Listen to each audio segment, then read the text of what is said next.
This is the Policy Digest, a Center for Policy Analysis podcast that explores how African societies are governed and how people and their leaders are shaping the future of their communities. Through candid conversations and insightful analysis, we aim to provide a deeper understanding of the political, economic, and social landscape of Africa. So sit back, relax, and get ready to explore the diverse and dynamic world of African governance.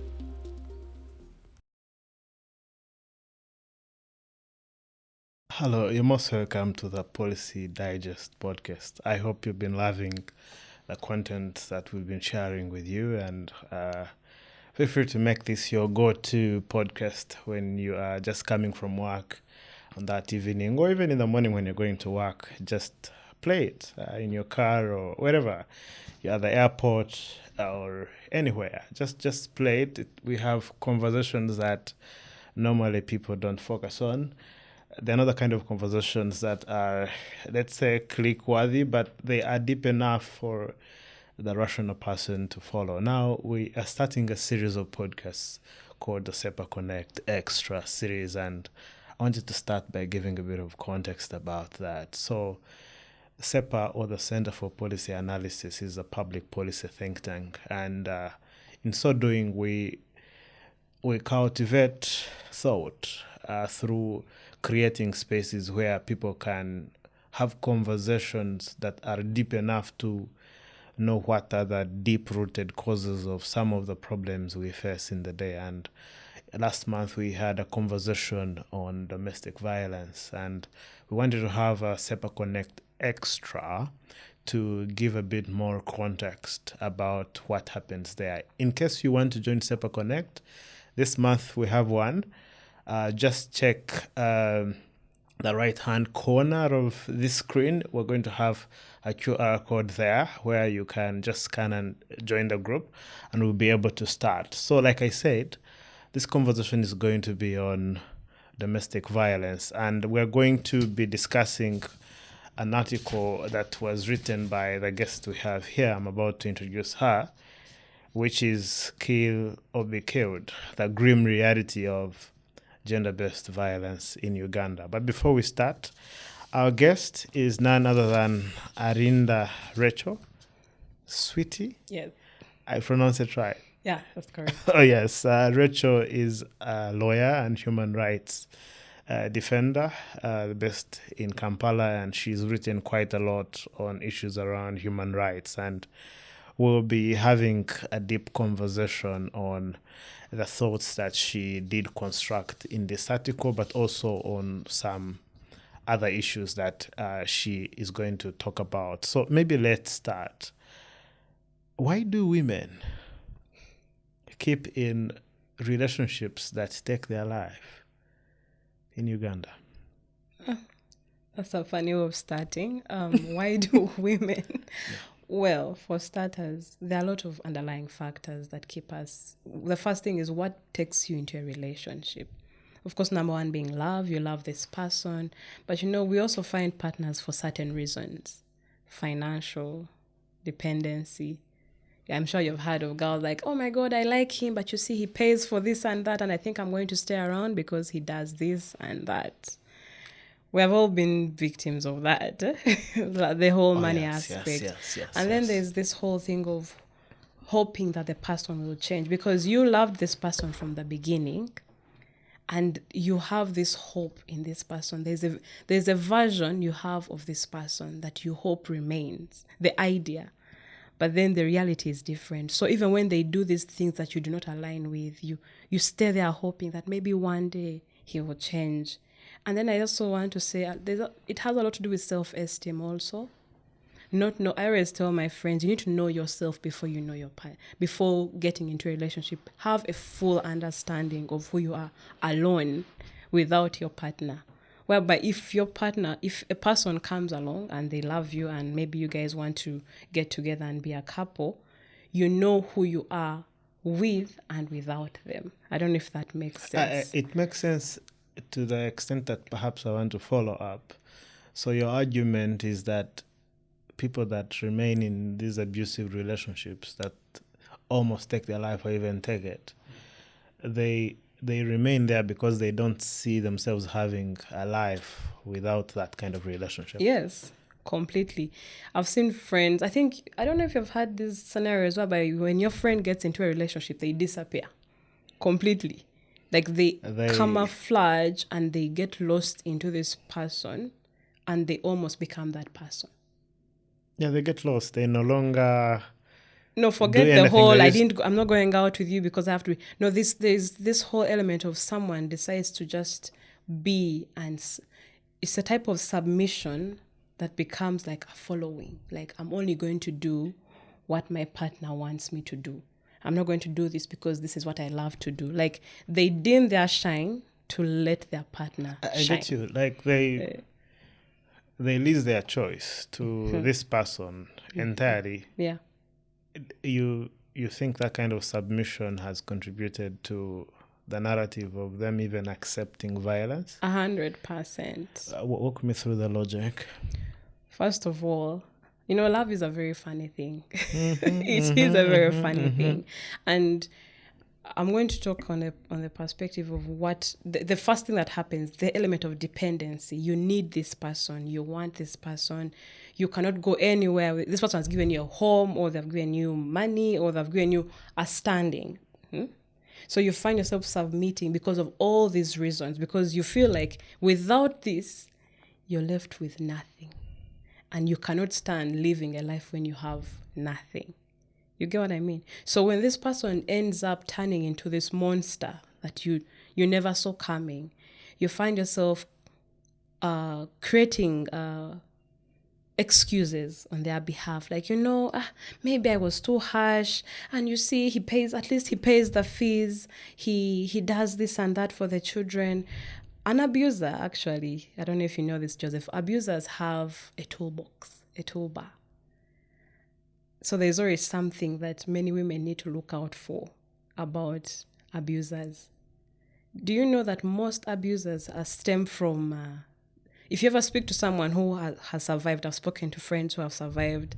I've also had a situation that almost put me down that road, is that this person they always say he was the nicest person ever. The nicest, the sweetest. But you see, the thing about sweet things, they bring diabetes. So... I didn't see so that you need coming. to be careful about these sweet things. So if it's a human being, there's nothing like he's perfect. Why? I would be bothered. And I remember I would tell my brother, why is this guy perfect? It made me uncomfortable. And my brother told me, no, you're coming from a victim mindset. You've been in bad relationships before. And I'm like, no, that's not it. It's just something feels... It's just something off. There's just this sweetness. So I always tell my friend... It is too much to be real. It's not healthy. What don't we know? There's something off.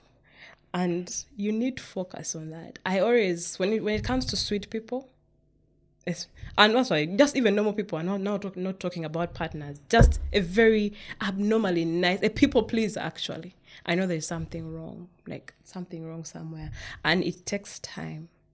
Yeah, time reveals. And because it's very hard to convince the world that this is the guy who did X, Y, and Z to me, is now turning around and beating me up. But just maybe to also recount on one of the things you started with, about how someone gets into a relationship and they disappear. Is it also about people that manipulate, that they tend to want to keep the victim out of the world, out of their social circles, where they cannot speak up, they just want the victim to just only have access to themselves. Yeah. You see, love and jealousy are two different things. And I always tell people, watch out for the type of jealousy you're seeing from your partner. Because your partner is meant to let you shine as a person. Like, you're supposed to remain yourself and even grow and even become a better person, not less.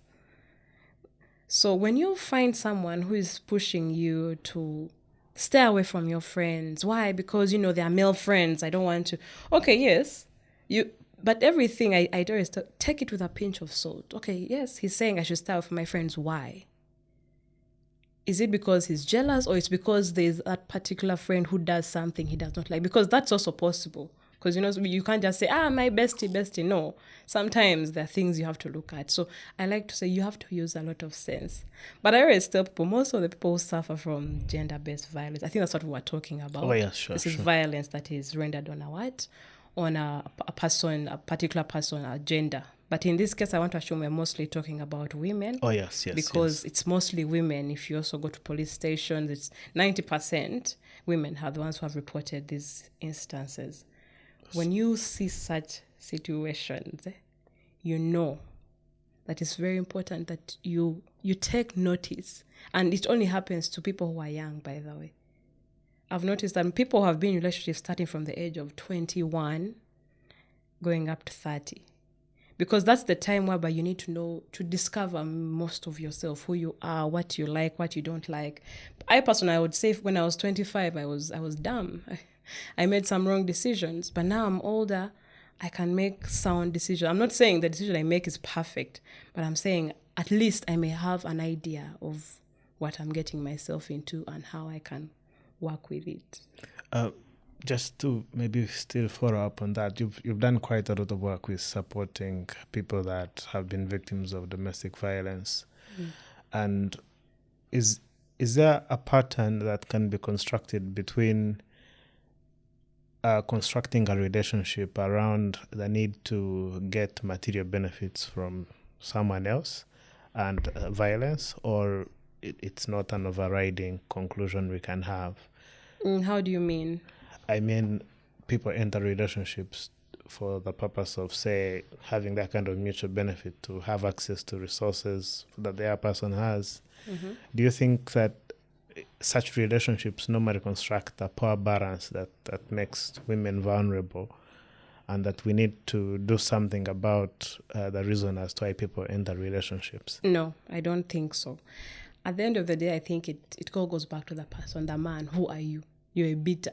And I want to say end of story, but many people, especially men, they have this, the patriarchy that goes around, having to keep the stand of I am a man, and this is my woman, and she must submit to me. You get? I'm following. So that whole element, I actually believe not everyone is meant to. Not all men are actually yes, not all men are beaters, but even some men who have done it is not because they wanted to, or it's in their nature. Do you know that? But many people have argued that no, once a beater or is a beater. Yes, but I think it's to an extent. Because I've realized that there are certain things that cause violence that we tend to ignore.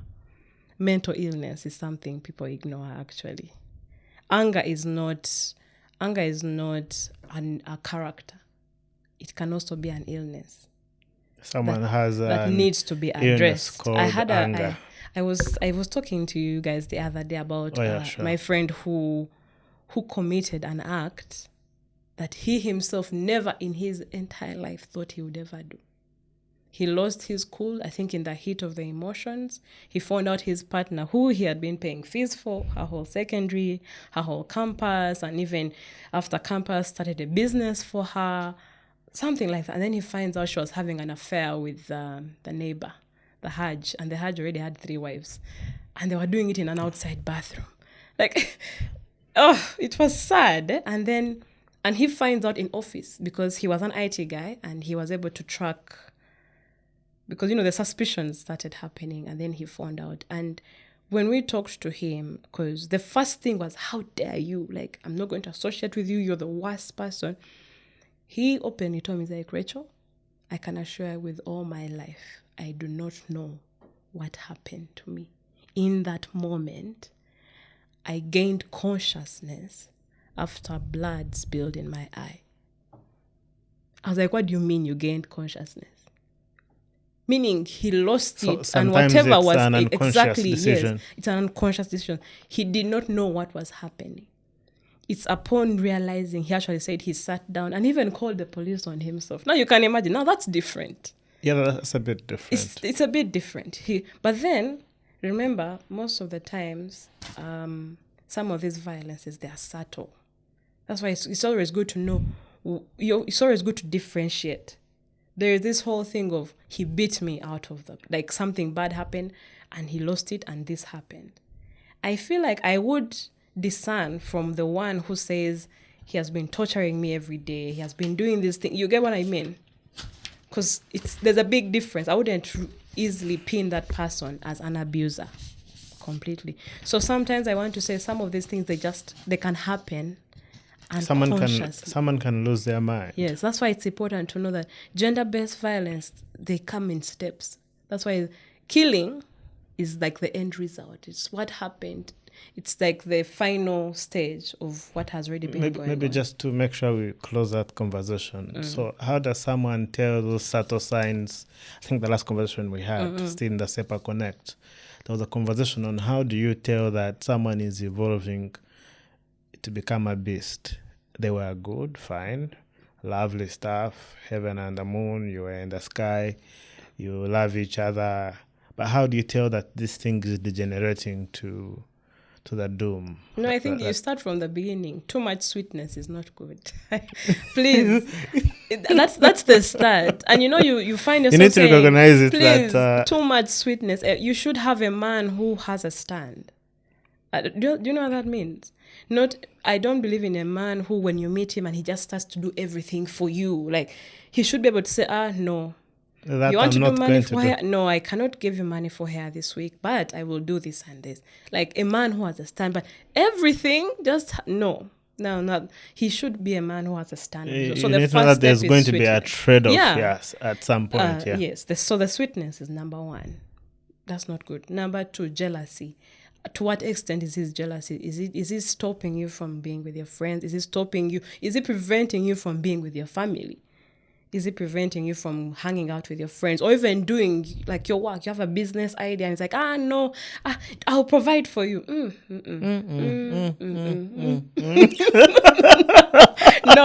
Why do you need to work? Yeah, just you keep can here and take care of you. I mean, that's sweet, but baby like you, why should you be working? What did you want to do? What did you have in mind? Okay, how can we make it grow? Are you sure you can do it? So there's a red flag to a man or woman in that case trying to keep you to himself from friends, not from wanting the you to society. pursue your dreams and saying they are able to take care of your dreams. And then statements. I always tell people, watch out for all those statements that you hear from someone say, and they can say them casually. I once I went on a date with someone and he said, he told me, very nice man, he was giving me, he was very kind. Yeah. I remember he said, Rachel, the day you become mine, the day you become mine, you shall never leave the house. Yeah. And I'm like, what do you mean? Like, auntie, I love you so much. The day you become mine, I cannot share with you with anyone. Out of the house. So I was like, okay, maybe he's just being lovey-dovey. So this is what he added. I was like, okay, now what if I want to do my own thing like business? You're like, if you're to start a business, let's say if it's selling clothes, you have to only sell women's clothes. I don't want men coming to your shop. In my head, I had already registered that this is the very first and last date we are going to have. Good riddance. Don't call me, don't text me, don't fax me, don't email me. Bye. The presumption that any conversation you're having with a male will... Yeah. Jesus. But then the final thing would be, if you already have a partner and there are some things you're seeing, test them. I'm a Christian. Our pastor is always saying, test your partner, know them to the final. Okay, I'm not saying it's good to test, but at some point it's good to know. Like, what happens if I take this man off? How does he be when he's angry? You know that even pastors who beat people. Only beating. Yes, even. So it's not enough to say I'm a Christian. It's not enough to say, no, I'm a Muslim, I follow all the values, or I'm well-learned. Pray 5 times a day. No, I have studied, I've done PhD. All those are just and professions and things we have. Because violence, this is something about character. So find out, test your person, take him to the worst. And when you realize this is how he gets, when he's annoyed and it's not bad enough, you go back and prepare something nice, apologize, give a few kisses, and and be the nicest you can be in the next 3-4 weeks. Yeah. So it's important that you test your partner. Yeah. You should not just go on dates and have fun and be like, I think this is the one. Try and know all sides to the coin. Okay. Are we done with how you get to know all these sides? Okay. Maybe to get to now the conversation on the article. So the women find themselves in situations where they submit up to the end, and one of the reasons as to why they keep in there is because of religion. In interaction with survivors of GBV or even those that succumbed thereof, to what extent did people's irrational, let's say, relationship with certain with certain aspects of religion lead them to that doom? Now, of course, everyone knows religion, we're speaking in terms of what the Bible says about marriage and separation. And yes, the Lord does not like divorce. But people like to take statements out of context. When you read the Bible fully, you realize that there are certain things that a man has to do. You get, and a woman has to do. So, which makes divorce not an option. And not everything that has been put together on earth has been put together in heaven. I always use that as an excuse. I don't know how to explain that, but what am I trying to say? Church has not been that helpful. They come out, they condone separation, but they do not address these issues of violence in these marriages. They mostly say, go for counseling, go for meetings, try to talk it out, which has helped some people. But I was talking to someone and said, what happens when all those things are not working? You as a pastor or a priest or what they call it, a Hajj, are they called Muslim leaders? Yeah, Hajj, Sheikh. Yeah. What do you Sheikhat. say in a sheikh in a situation whereby it has all what? It has all failed. Because I can assure you that the title of my article is Kill or Be Killed. It's because 90% of the time, the only solution out of a violent marriage is death. So one of you either has to die or another. It's kill or be killed. You get my point? And even when you advise that a separation, okay, no, maybe you can go out, it still does not protect the victim completely. The church has not, in fact, the church even condemns people who are divorced. If you're separated, they'll probably, if you used to sit in front, they'll tell you, you're going to, your sin is written all over. The judgment is it's so open and it's sad, because this is the place you're supposed to run to and say, help me. I'm suffering. I'm dealing with this. How do I survive this? Protect me. You get. So I am not trying to say the church is bad. I'm just saying that there are certain things it needs to open its eyes to and understand that they are human beings. Maybe if we are to talk solutions, how can the church still stick to their foundational principle, which is let's protect the family institution, and still be very clear on issues around gender-based violence, because they tend to want families that remain rather than families that are actually stable and safe. Now, this goes to the couples. I've noticed many churches are aware of these things. Actually, I think Watoto is also aware, because I've had stories from some couples in Watoto that had very bad separations. But many churches now, they provide a counseling before marriage, which many people do not want to go for. They'll be thinking, no, I already love this man, we are perfect. The church is wasting our time. There's a reason why these counseling sessions are there. They are trying to tell you certain things, and you need to hear them. We do not know what is in marriage by them. I for one, I always tell my friends who are married, don't ask me anything. I don't know. I don't know. I don't even know how mine will be. I don't even know how mine will be. Exactly. There, I'm just right? going to walk in there. It's that one thing you get a certificate for without even starting. Before you even start. So you get the point. So go for those meetings. Find out, what are they trying to say. In fact, do you know you can even find out during those meetings that your partner is not, you're not meant to be with that person. I don't think they. Yeah. At that time, most people had decided. By the way, Yeah. most times they go for counseling, but for the occasion. Yeah, Do for you know the of people occasion. who get out when they are doing counseling? After Yeah, doing they do. counseling, they realize that They're like, it's not. Yeah, but they're there. You sit down because you're going to be tested. Leaders, spiritual leaders who have been in marriages for a very long time will honestly tell you that marriage is the one thing that will test you in all. I've heard that from people. It will test you in all angles. Your spirituality, your profession, your character, your life, everything will be exposed when it comes to marriage. your stress levels, Your ability stress to get levels, mad, everything. Yeah. So you need to address those things before. So for me, I would say church should bring back that. All churches should have this thing. And it shouldn't last 1 month. I don't think 1 month is enough, because in 1 month the couple meets like 4 times in a month. Like, that's not enough. You need to start like 6 months before. Yes, 6 months. You need to start 6 months. The moment you start dating, start taking in some counseling. Yes, and if the divorce has happened, church needs to welcome these people. They're people at the end of the day. What happened. It's not you to judge. You move forward. That's good. Maybe in the second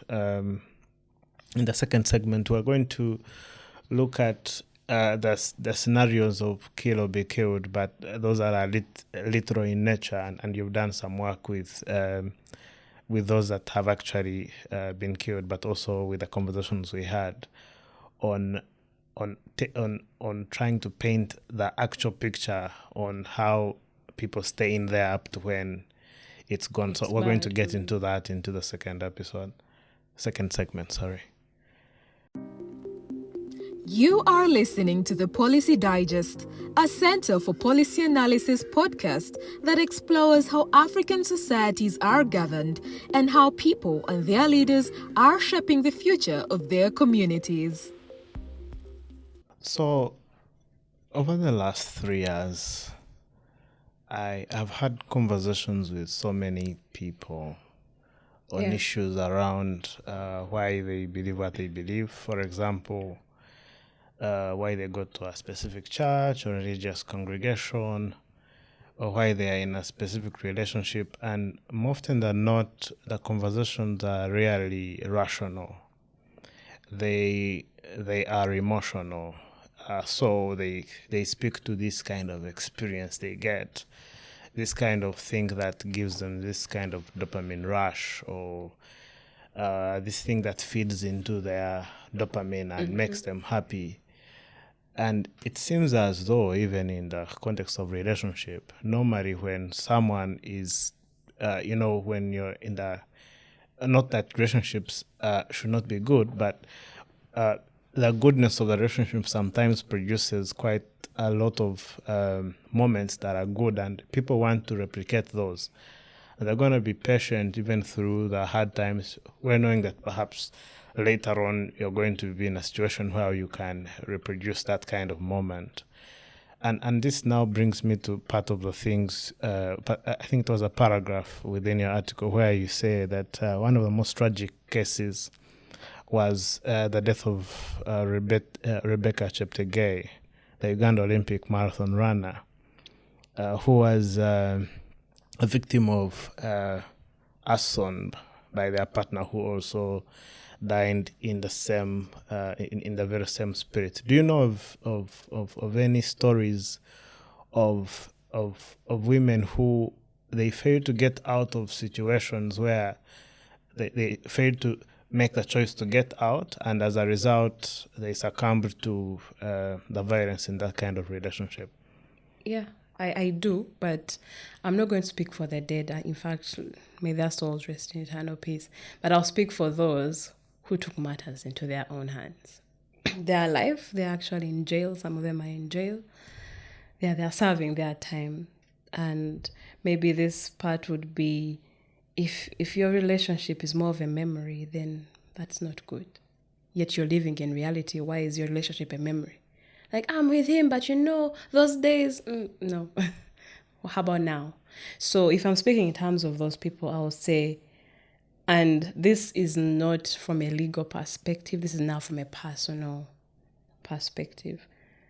There are situations whereby the only way out is making a tough decision for yourself, for your life, and for your future.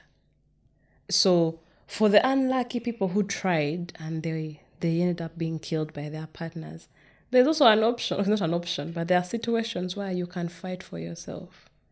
And that is why you see elements of self-defense. However, unfortunately, in Uganda, domestic violence is not a self-defense is not a defense for manslaughter and murder.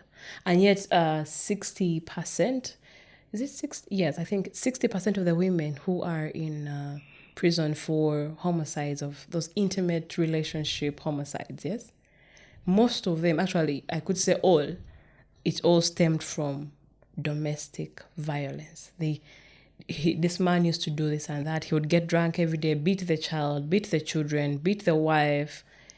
I remember I was speaking to this lady and she said her husband used to assault the children and sexually assault the children. And when she tried to come out to police, I'm like, I need that. And she said, I took it my own hands. And she told me the story. And when she speaks, very proudly, confidently, she told me, I found my husband, because she had, I think, 4 children. And now this was her very last born, this girl, the 3-year-old daughter. And of course, the husband said, no, it's such a bad character. I'm fighting it. This time she said she found her husband with, on top of her 3-year-old daughter. And in that moment, a decision was made. Was it the best decision? Relative. Me, I would say it was the best, but to many, they'll be like, no. She said she grabbed what's that? The mingling? No, not mingling, but what's that thing used to pound groundnuts, nuts in a...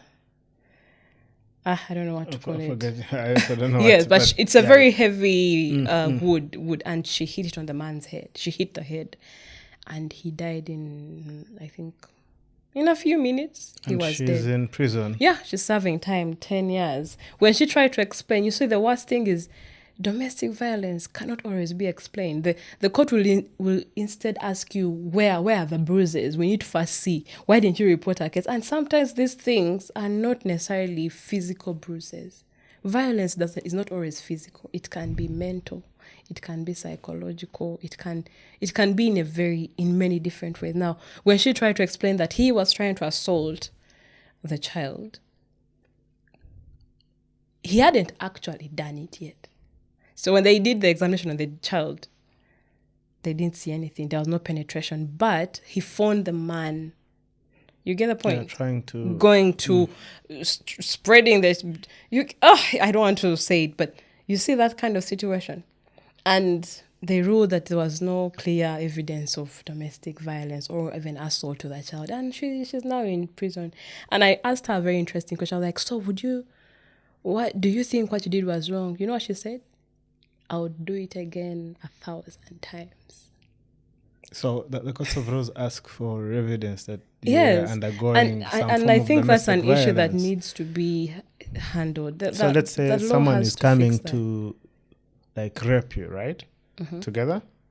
Maybe they have not raped you. Meaning, for you to get evidence, you need to first accept that they rape you before you... No, that's different. Now we are talking about attempted murder. Attempted rape. Now, here we're talking about domestic violence as a defense. Maybe, let's say, in that specific case, let's use another example.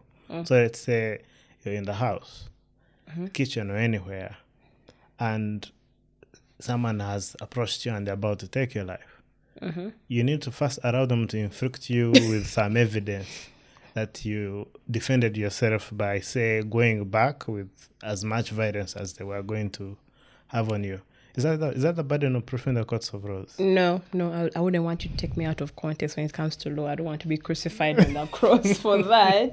Because maybe I should read something here that the accused... First of all, you have to genuinely believe that you are going to be attacked by this person. That's number one. But then most of these cases, it's always important to have a witness. A case where there's no witness, there's a way it's handled differently, because one party can argue, no, I wasn't doing it, and the other one will argue, he was trying to do this, that's why I did this. And many times the court will always ask for something, like a form of proof, unfortunately, that shows that this is what was happening. And another thing is they'll look at the element, the aim, the type of the weapon that you used, the amount of heart that you put in this person. Does it amount to someone trying to defend themselves? But I feel like now this conversation is shifting to murder and manslaughter. Oh yes, and I think there's like a so thin it's line. very There's a it's, thin it's line, very yes but it's very important, because if I stabbed you, Joseph, 10 times, I cannot argue self-defense. yeah, that's You get a bit that different, yeah, right? that's very different. But if I struck you maybe just one time and maybe here, and then you're dead, we can argue and reduce it to what? To manslaughter. So those are the underlying things they always consider when it comes to what amounts to self-defense and what amounts to murder or manslaughter. Yeah. I do get you. So other cases where courts of laws have like vindicated a woman who defended themselves, and it is just treated as self-defense, and that's it, rather than them defending themselves, and even for that defense they serve time in prison. No, that's what I'm saying. When it comes to courts of law and these matters, domestic violence has not yet been put as a form of defense. So when a woman is put in that situation whereby either she ends up beating or killing her husband, it's always reduced to manslaughter. You know what manslaughter is? It's Sure. without intention, but it was more of a self-defense. So you saying, I think there was a case, maybe if I get it, I'll share it with you personally. You should check out the page of the, I think, Penal International Reform or something. There are some cases there where the judges give different reasons, and they talk about emotional torture and them not being clear to amount to the action that was committed by the lady. So But then they're all now, most of them sit in jail as manslaughter, homicides, and that is pretty much it. It's not put in the category of domestic violence at all, which is a bit funny. yeah, and there's a case I looked through, I think about 3 years back, the classic death penalty case, I think, which is a textbook example, Susan Magara. Where not Susan Magara, was but it it's Susan something. Mm-hmm.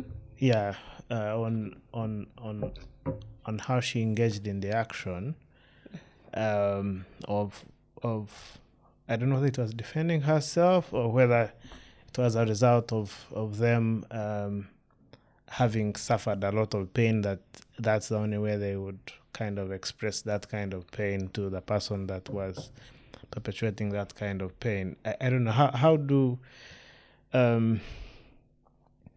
so in that case, and I think in the first segment I talked about how do you know that doom is coming, but then in this case, now that talking about opt-out systems, how do men, because men and women also know that something's about to happen, and maybe you start to construct the possibilities of opt-out systems. This is what these are casual conversations I have with people, and I always tell them that when you find yourself in a situation that this man is violent, and if he's to beat you, he's going to kill you.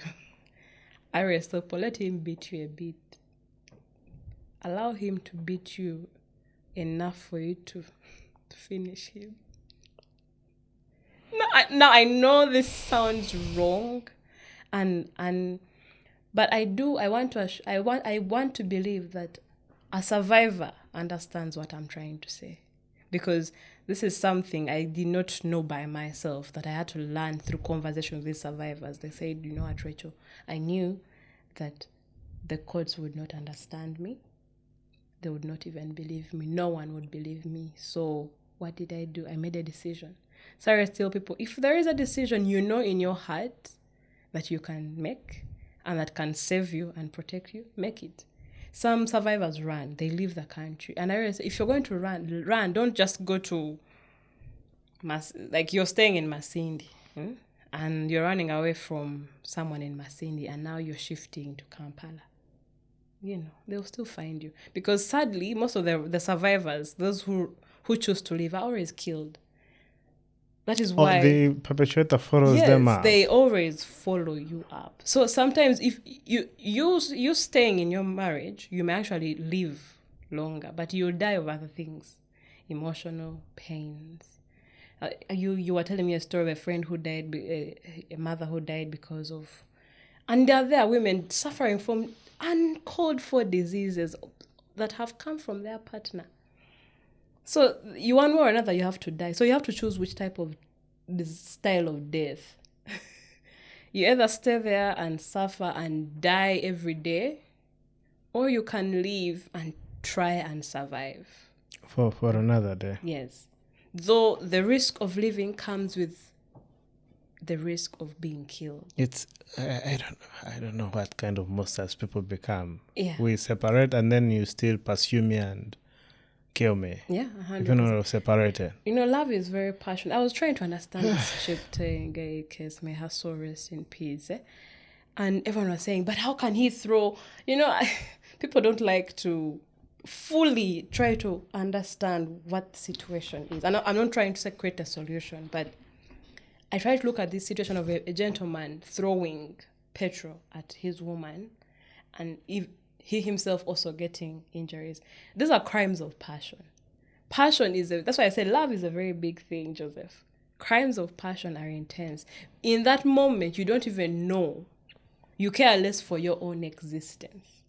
I was seeing a clip on social media where there were two men going to fight. And this gentleman said, there's a difference between a man fighting to win and a man fighting to survive. Do you know the difference? I'm following.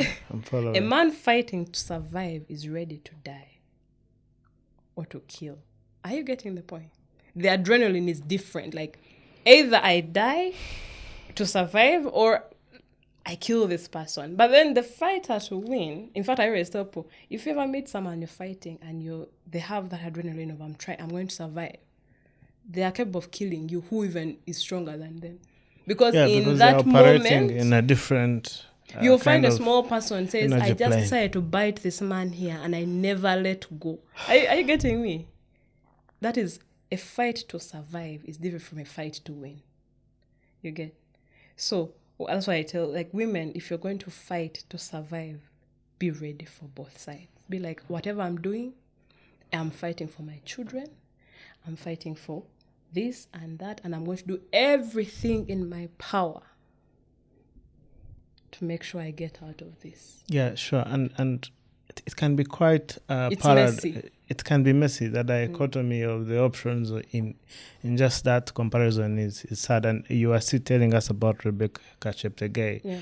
Were they in a relationship, or was a relationship done? Let's say, had they separated and the man still pursued her? They were separated. Yeah, they were separated. They were separated. But that's why people forget that it's not always... The final stage of violence, Joseph, comes mostly when people have separated. Yes. They'll even tell you, he started doing this thing when we had broken up. Okay, he used to do this and that, but when we broke up, that is when all hell broke loose. I was telling you of my scenario when the Mr. Sweet man, The sweet... everything went south when I cut off the what? When you cut off communication. Yeah, and I said no. I was like, you know what? I don't think we can. My God, that is when a side you saw the monster to him that I had never seen ever appeared.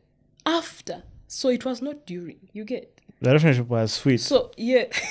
Yes, it had too much sugar. So, it is mostly, the worst always happens when you choose to leave. But then, like I said, every woman out there, if you're trying to survive, do it with all your power. Get ready. It's a war zone. If you're going to run. And maybe we need to talk about that. Chameleon's wife. Oh, yes. Chameleon's wife. I've read her story. I've watched her on social media and how she has come out openly about certain things. And you see that for her, she ran. Yeah, out She of the survived country, by yeah. running. And she said she did everything in her power. She said the time she lost weight, it was I think around 40 kilograms. Which is a mother of 4. You fight to survive. It's different from fighting to win. The battle to win it's relative, but to survive, once you make it out of there, you've won. You're the real victor. So fight to the core, like run if you must. And then sadly, Uganda, we don't even have, the local government we don't even have shelters for these people. Yeah, we're done. All this work has been left for CS. Civil society. Civil societies are the ones who are trying to, on it. Actually, I like to uphold everyone all the organizations that are trying their best. But they are barely scattered. I know and a they're couple around Kampala, and they're barely country. getting enough money to fund these people. They don't have enough money. The rules and regulations that are restricting fundings for these organizations are also not helping the situation. You think states should have their own GBV shelters? That's yes, local governments? 100%. I actually mentioned it in my article that the government should not leave this work for organizations, for NGOs. This is something of national importance. We had to wait for a sports sensation, a leader, someone who is big in the sports field to die for us to start. Oh, yeah, by the way, because I know there are conversations being had in parliament. And these people, the MPs are coming out to say these things have been going on for a long time. True. Do we have to wait for another big person to die for us to actually to care about them? To care. I really hope it doesn't stop to be rhetoric. Because, yes, it shouldn't just be conversation. Do you know any other organizations apart from Action Aid and you said UNET? UNET that do GBV shelters? Yeah, I think off head, no, I do not have, but they're not many. I know there are some in northern Uganda. So There's an organization. It's quite an underfunded priority. It's very underfunded, and it's very questionable. They do not find sound solutions for these people because the aim is when you get people into a shelter, it shouldn't just be to shelter you from the outside. Because are you going to continue living in fear? Is that how life should be? I spend all my life hiding in a shelter. What's that? The aim is to get you out of that bad relationship and get you running, get you standing, get to be your own person, to get back on ground, not to hide. But then for that to happen, you need a lot of money. You need because you need resources. According to an assessment by some organization, 60% or 70 were people who women who depend on their partners. So meaning if you're going to get someone out of a bad marriage that is filled with violence, you can't just leave them standing. Remember, they won't stand on their own because they were fully dependent on their partners. You get my point? So if you're going to get someone out, you have to get ready to maybe teach them a skill, give them a shelter, help them get a job, maybe help them study short courses. Now, all those things require money. So, and where is the money? Now, the most shelters can do is get people out and give them counseling. Counseling is not enough. Yeah, they need more than counseling there. Counseling is not enough. Rehabilitation is not enough. The moment they get out, is there normally like a timeline? You get in 1 week only, or they have you up to when you rehabilitate? It depends. It depends on the victim. Victims are different. Sure. Some come and then they go back. Many of them go back. And I was speaking to a lady who runs one of them, and she said, it's okay. When they go back, we do not stop them. Because for Joseph, relationships, it takes time to make that grand decision. So it's normal. You eventually have to remember, they beat her to pulp, and now she's here asking them to forgive the man. And then she goes back, and then he beats her again, and then she goes back. Until maybe one day when she makes the decision. So it's normal. This is what they told me, Rachel, it's normal. These people, sometimes they come, they be here for 2 weeks, and then they go back to the man, and then the man beats, and they come back. Trust me, the success stories of these women are those ones who say, I went back 5 times. But now I'm here. I'm stronger.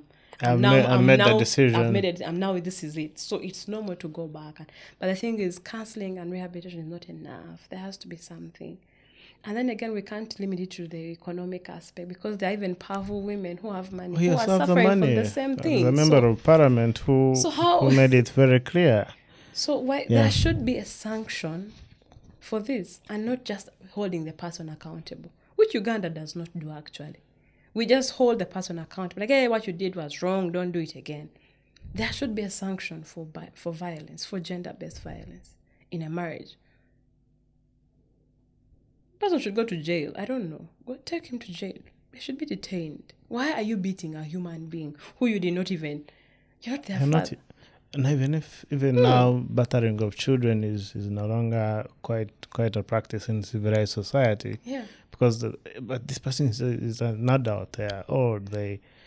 And we're seeing the Western world. They are far. For them, anything small. In fact, that's how you find women are taking advantage of it, and men actually becoming victims.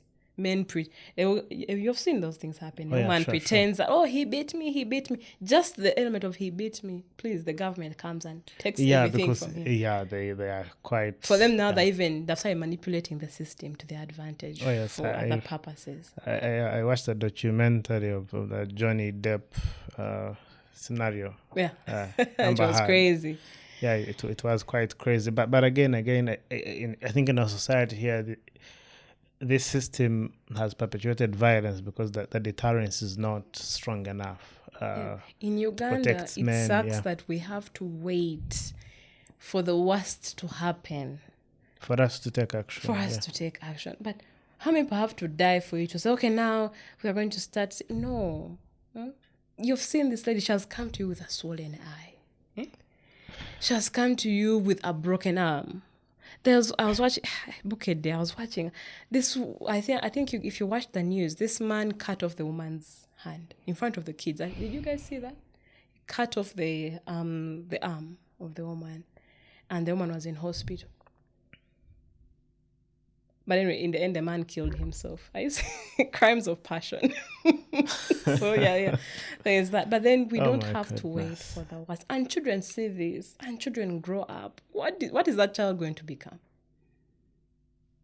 They're going to fear marriage, or they're going to be the beast themselves? Are they going to be the beast, or they're going to just say, me marriage? I don't know. I am not going to do any of those things. So, Rachel, I would like you to talk to the audience as we close, the sisters and brothers as well. Do you have any parting shots on how they should change their mind towards this passion that is normal in relationships and how it interacts with violence? Yeah. I think my last note is... I'm not going to speak for the married, because I'm not married, and I like to respect that institution of marriage. Sure. So I will speak in the side of prevention is better than cure. So I think it's important for us to see certain things before we proceed to go forth with this relationship we're in with our partner. So one of the key things that I mentioned, which we were laughing behind this, a sweet man should be questionable. A very sweet man, question that.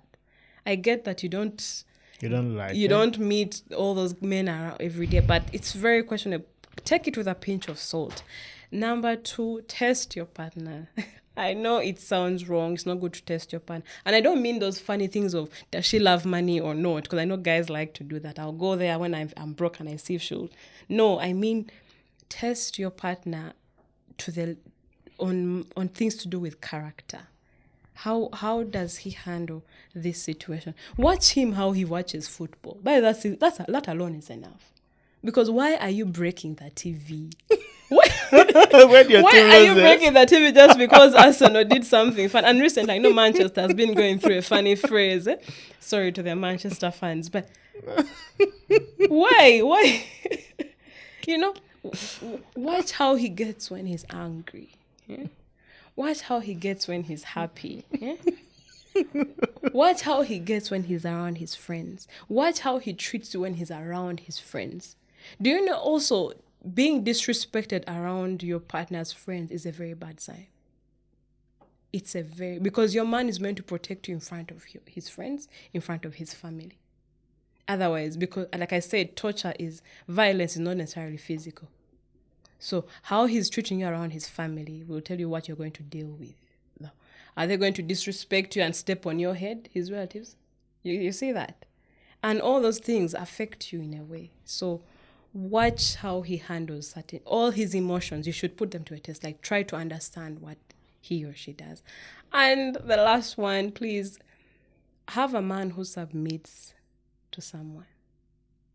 For my case, I would say have a man who submits to God. Because if your man submits to God, it is easy for you to submit to him.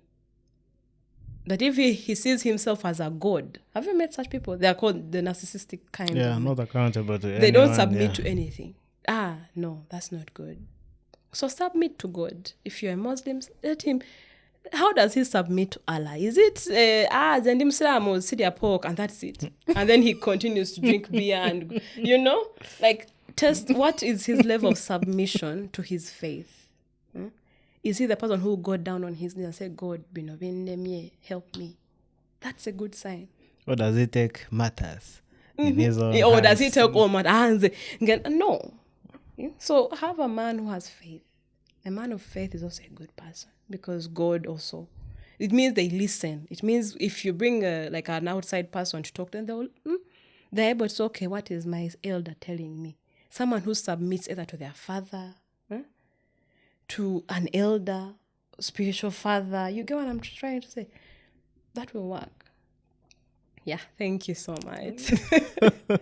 You don't have any advice for the men? For the sorry, what we were mostly talking about women, but exactly. For the men, like I think it's more or less the same. Test your woman also. See how she gets around her friends.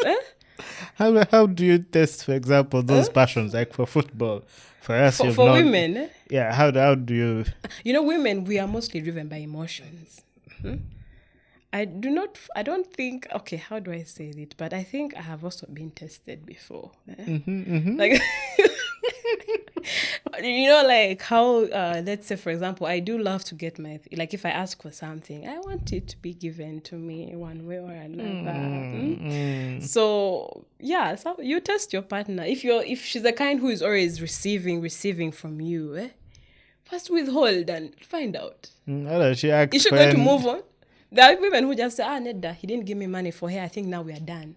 When the phone number changes, it goes from Martin to 075. So test your partner. It's those simple things. Like, I'm not saying test their loyalty because there's a bit. I'm saying test character. Character. How do they take in certain things?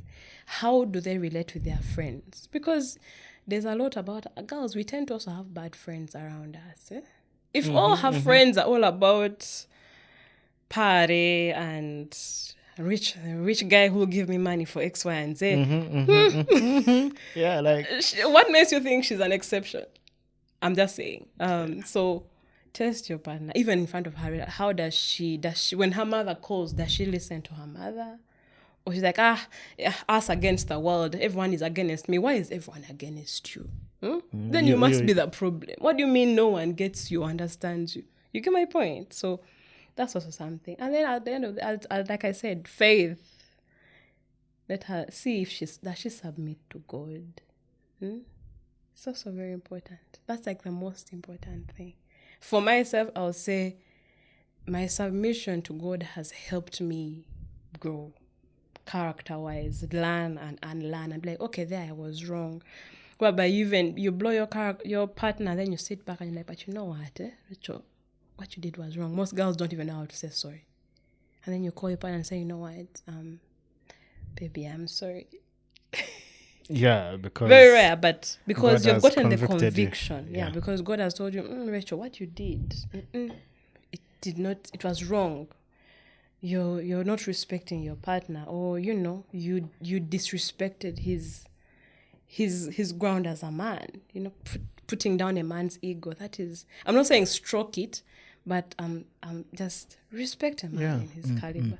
My memory tells me never ever disrespect a man's ego. Like, how putting someone there, no wonder you are You know, Oh, yeah. no wonder you are this. That's why, bringing things of the bedroom to, it's wrong completely.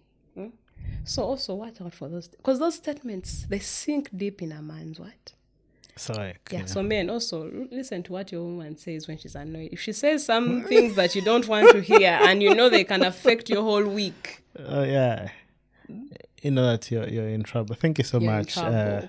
Rachel, for sharing your perspectives Thank you. on this critical topic. And to you, viewer, we are starting a journey to analyze this issue deeply, and we're going to host religious leaders, people that run GPV shelters, victims of domestic violence itself, legislators themselves. We want to get to the bottom of this and on how our society here, Uganda, and broadly the African society, how we can be able to know the problem and also talk about it enough to the extent that we can care that a solution is necessary. Thank you so much.